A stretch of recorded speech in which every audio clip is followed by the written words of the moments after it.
Lisa and Anthony were two young lovers who met at a crucial moment in their lives, and everything seemed to conspire to bring them together. However, when Anthony leaves Lisa without explanation, she wonders if a secret he was hiding was the reason. A year later, they meet again, and Lisa can hardly believe the true identity of the man Anthony has revealed himself to be. Hello, my friends. I am Linda, and this is Linda's Love Stories. I hope you enjoy this story.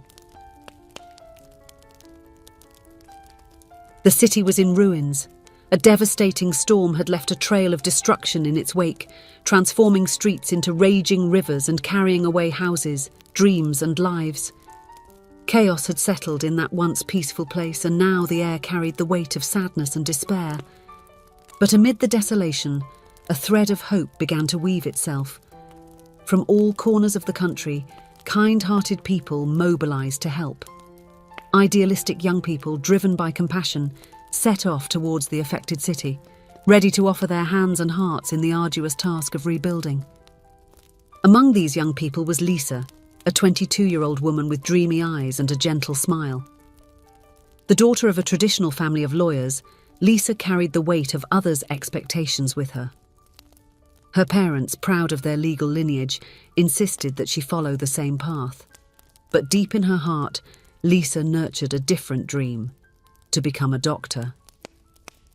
Upon arriving in the devastated city, Lisa felt the impact of reality. The muddy streets, the rubble of houses, and the weary faces of the survivors made her heart ache. But at the same time, a certainty grew within her. She was in the right place, doing the right thing. It was during the first days of volunteer work that Lisa met Anthony. Tall, broad-shouldered, and with a serene gaze, he caught her attention not just because of his appearance, but because of the calm and determined way he coordinated the rescue teams. There was a wisdom in his eyes that went beyond his 25 years. Working side by side, Lisa and Anthony soon discovered they had much in common. Both came from the same city, although they had never met before. They shared a love for classical music, a fondness for long walks in nature, and, most importantly, the desire to make a difference in the world. As the days passed, Lisa found herself increasingly fascinated by Anthony.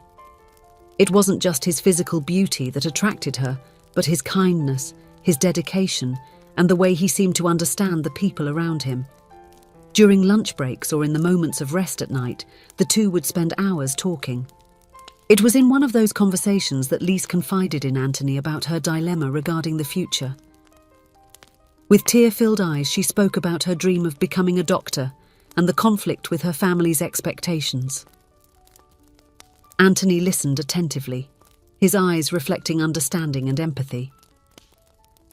When Lisa finished speaking, he gently held her hand and said, "Lisa, each one of us has a calling in this life, a vocation that goes beyond the expectations of others. It's important to listen to that inner voice and have the courage to follow it." Anthony's words deeply touched Lisa. She felt as if a weight had been lifted off her shoulders. "And you, Anthony?" she asked. "What is your calling?" For a moment, a shadow seemed to cross his face. "I am also at a decisive moment in my life," he replied with a melancholic smile. "But that's a story for another day. Right now, we have work to do." As weeks passed, and the city gradually began to rise again. Houses were being rebuilt, streets were cleaned, and little by little hope started to shine again in the eyes of the inhabitants. And alongside the city, something was also blossoming between Lisa and Anthony. It was evident to everyone around that there was a special connection between the two. The way their eyes sought each other amidst the work, the exchanged smiles, the conversations that extended late into the night. But both Lisa and Anthony seemed to have a tacit agreement that, at that moment, the focus should be on the mission that had brought them there. On the last night before the volunteers' departure, a large bonfire was organised. The air was filled with a mixture of emotions: the satisfaction from the work accomplished, the sadness from the impending farewells, and the anticipation for the future. Lisa and Anthony stepped away a bit from the group, walking side by side along the riverbank that had once overflowed and now flowed gently. The moonlight reflected on the water, creating an almost magical scene. Anthony was the one who broke the silence. "Lisa," he said, his voice as gentle as a caress, "these weeks by your side have been the most special of my life." Lisa's heart raced. She turned to him, her eyes shining in the moonlight. "For me too, Anthony. I have never felt this way before." In that moment, words seemed unnecessary. Their faces slowly drew closer, and their lips met in a tender and passionate kiss. The world around them seemed to disappear, and for a few moments, only the two of them existed. Anthony held Lisa's hands in his. "Let's go back together tomorrow," he said. "And when we get home, I want to take you out to dinner. I want to know every detail about you, Lisa. I want to build a future by your side." Lisa felt as if her heart might explode with happiness. She nodded, unable to contain the smile that lit up her face. "Yes, Anthony." The next morning, Lisa woke up eager to see Anthony and start their journey back. But when she arrived at the volunteers' lodging, he wasn't there. Confused, she asked one of her colleagues if they had seen him. "Anthony? He took the bus that left a few hours ago," the young man replied, looking surprised by the question. Lisa felt as if the ground had disappeared beneath her feet. What? They had planned to return together. What could have happened? It was then that she noticed a folded piece of paper on the bed that Anthony had occupied. With trembling hands, she opened it and read, "Sorry, Lisa. We can't be together. There's something bigger than me that separates us." The words seemed to make no sense. Lisa reread the note several times, trying to understand, searching for some explanation. But there was nothing beyond those few cold words on the paper. With a broken heart and a confused mind, Lisa made the return trip alone. The hours on the bus seemed to drag on, each kilometre a torture of unanswered questions and shattered dreams. Despite the pain of rejection and the mystery surrounding Anthony's disappearance, Lisa decided not to let this experience hinder her from moving forward. Recalling the advice he had given her about vocation and calling, she made a courageous decision. She would pursue her dream of becoming a doctor. The months turned into a year. Lisa plunged headfirst into her studies. The hard work and dedication helped fill the void left by Anthony, although sometimes, in lonely nights, she still found herself thinking about him and what could have been. It was on one of those nights that Lisa received an unexpected call from her friend Clara. "Lisa, I need a huge favour," said Clara, her voice animated on the other end of the line. "My cousin is getting married next weekend and I really don't want to go alone. Could you come with me?" Lisa hesitated. Parties and social events weren't exactly her priority at that moment, with all her focus on her studies. But something in Clara's voice made her yield. "All right, Clara, I'll go with you." On the day of the wedding, Lisa got ready without much enthusiasm. She wore a simple blue dress, put her hair up in an unpretentious bun, and applied light makeup. After all, she didn't know anyone at that wedding besides Clara.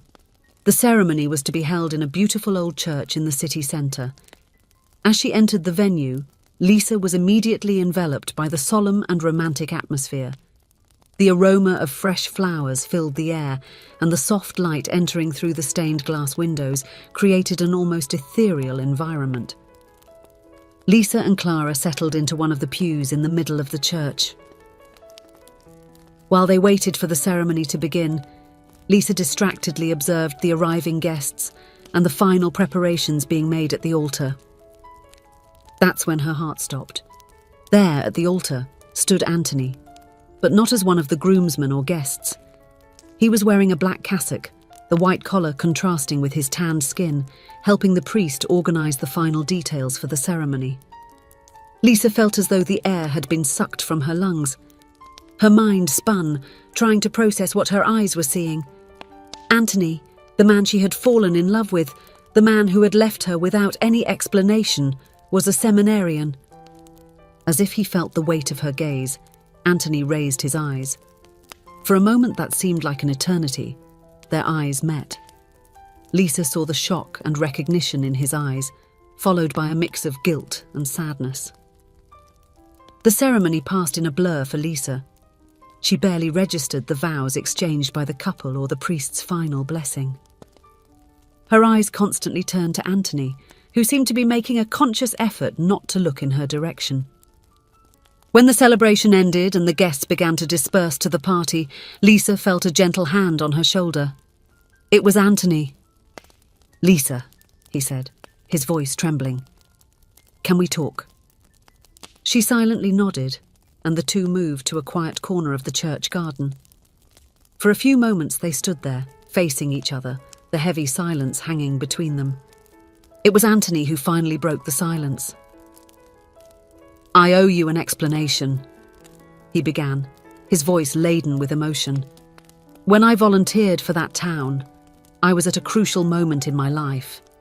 I had already been a seminarian for a few years, but I was filled with doubts about my vocation. I thought that reconnecting with service to others would help me find clarity." He paused, his eyes searching Lisa's. "But then I met you, and for the first time in a long while, I allowed myself to imagine a different life, a life by your side." Lisa felt her heart race with every word. "Then why did you leave?" she asked, her voice barely more than a whisper. Anthony lowered his eyes, guilt evident on his face. "Because I was scared. Scared by the intensity of what I felt for you, scared by the idea of abandoning what I believed to be my calling. So I ran. Went back to the seminary, determined to bury my feelings and dedicate myself entirely to religious life." Lisa absorbed his words, feeling a mix of understanding and hurt. "And during this year," she asked, "were you certain of your vocation? Did you never think about what a future together might be like?" Anthony's eyes filled with tears. "Lisa, I thought about you every day. Every moment of doubt, every instant of loneliness, my mind returned to you. But I fought against these feelings, convinced that I was doing the right thing." Lisa felt a wave of emotion wash over her. Despite the pain Anthony had caused her, she could see the conflict and suffering in his eyes. At that moment, she understood that she needed to do something she had never imagined, to counsel Anthony about his own vocation. "Anthony," she began softly, "you taught me about the importance of following our true calling, but have you ever considered that perhaps your calling might not be exactly what you thought? There are many ways to serve others, to make a difference in the world. The religious life is just one of them." She paused, searching for the right words. "I'm not saying this to steer you away from your vocation. I just want you to be sure that you are on the right path, that you are not hiding behind this choice out of fear of what you feel." Lisa's words seemed to hit Anthony deeply. He remained silent for a few moments, his face a mixture of conflicting emotions. When he finally spoke, his voice was laden with vulnerability. I don't know anymore, Lisa. I thought I had found clarity, but seeing you today, everything I thought I had resolved has resurfaced." Lisa gently touched Anthony's arm.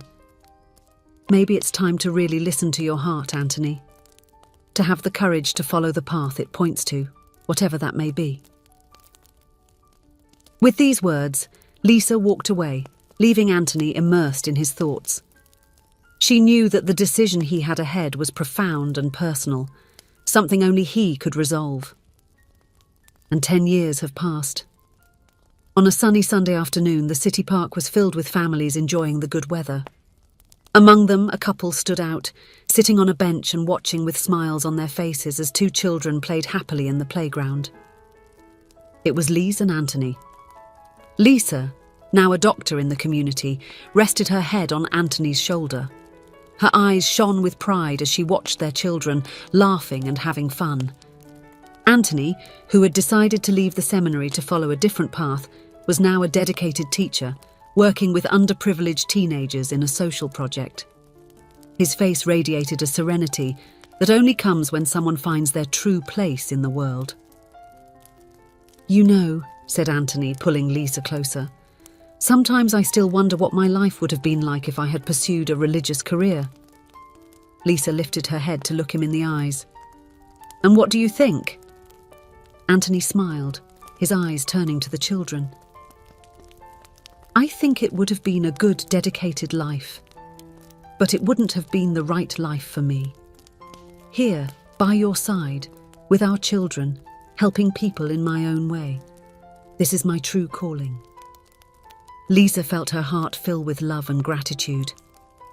You taught me about vocation, Anthony, but it was by your side that I truly understood what it means to follow our heart.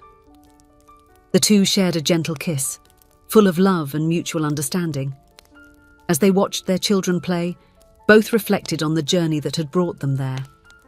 A journey of challenges, doubts and discoveries, but above all, a journey of love.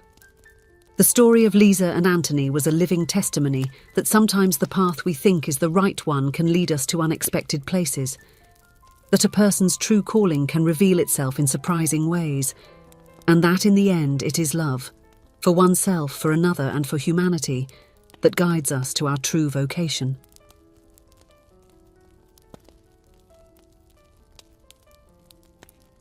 If you enjoyed, please give it a like and subscribe to the channel. Leave a comment with a number from 1 to 5 to let us know how much you liked the story. Also, watch the video that is currently on your screen. See you soon.